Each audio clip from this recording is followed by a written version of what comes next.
హైదరాబాద్లో Hydraa కూల్చివేతలపై BJP MLA Raja Singh మరోసారి కీలక వ్యాఖ్యలు చేశారు.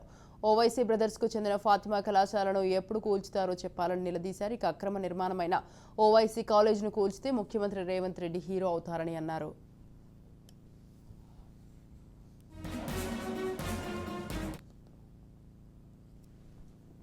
హైడ్రా అధికారులు బోరాబండ సున్నం చెరువు పక్కనే ఉన్న బిల్డింగ్స్ ఇల్లులు డిమాలిష్ చేస్తున్నారు.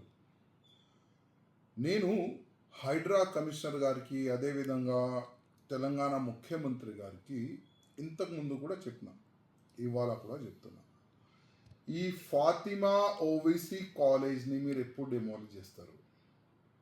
వాళ్ళకి నోటీస్ కూడా పంపించేసినారు. మళ్ళీ ఇంకా లేట్ ఎందుకు అవుతుంది? ఇవాళ జనాలు అంటున్నారు ఈ హైడ్రా కాదు, ఇది హైడ్రామా నడుస్తుంది. పేదోళ్ళది ఇల్లులు పొలగొట్టడానికి ఇమీడియట్గా వీళ్ళ దగ్గర జేసీపీలు పెద్ద పెద్ద మిషన్లు దొరుకుతుంది. మళ్ళీ ఈ ఫాతిమా కాలేజ్ని పలగొట్టడానికి ఎందుకు ఇంత లేట్ అవుతుంది?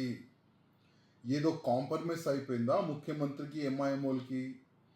లేక అక్బరుద్దీన్ ఓవైసీ వార్నింగ్ ఇస్తే ముఖ్యమంత్రి గారు భయపడ్డారా అని జనాల్లో ఈ విధంగా ఒక చర్చ జరుగుతుంది.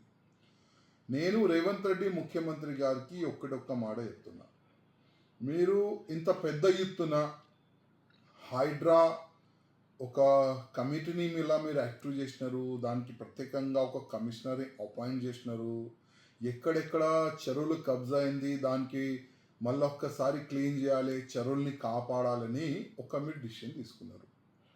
కానీ ఎప్పటి వరకు మీరు ఓవైసీ కాలేజ్ని డిమాలిష్ చేయరు అప్పటి వరకు మీరు ఫెయిల్ అనుకోండి. అప్పటి వరకు మీరు ఫెయిల్. ఏ రోజు మీరు ఫాతిమా ఓవైసీ కాలేజ్ని డిమాలిష్ చేస్తారు కదా, మొత్తం తెలంగాణకి మీరు హీరో అవుతారు. నేను ఓపెన్ చెప్తున్నా, మీరు తెలంగాణకి హీరో అవుతారు. ఎందుకంటే గతంలో ఎన్నో ముఖ్యమంత్రులు వచ్చినారు, కానీ ఈ ఓవైసీ బ్రదర్స్కి కుమ్ముకు అయిపోయినారు. ఈ ఓవైసీ బ్రదర్స్కి భయపడి పనిచేసినారు. అదే వీళ్ళు బెనిఫిట్ తీసుకొని చెరువుల్ని కబ్జా చేసుకున్నారు, గవర్నమెంట్ ల్యాండ్ని కబ్జా చేసుకున్నారు.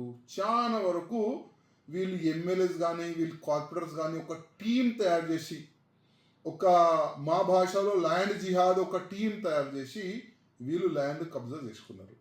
ఇప్పుడు ముఖ్యమంత్రి గారు మీరైతే హైడ్రా కమిషనర్ నుంచి ఒక నోటీస్ అయితే పంపిస్తున్నారు, కానీ డిమాలిష్ ఏ రోజు చేస్తారు తెలంగాణ ప్రజలు డేట్ అడుగుతున్నారు.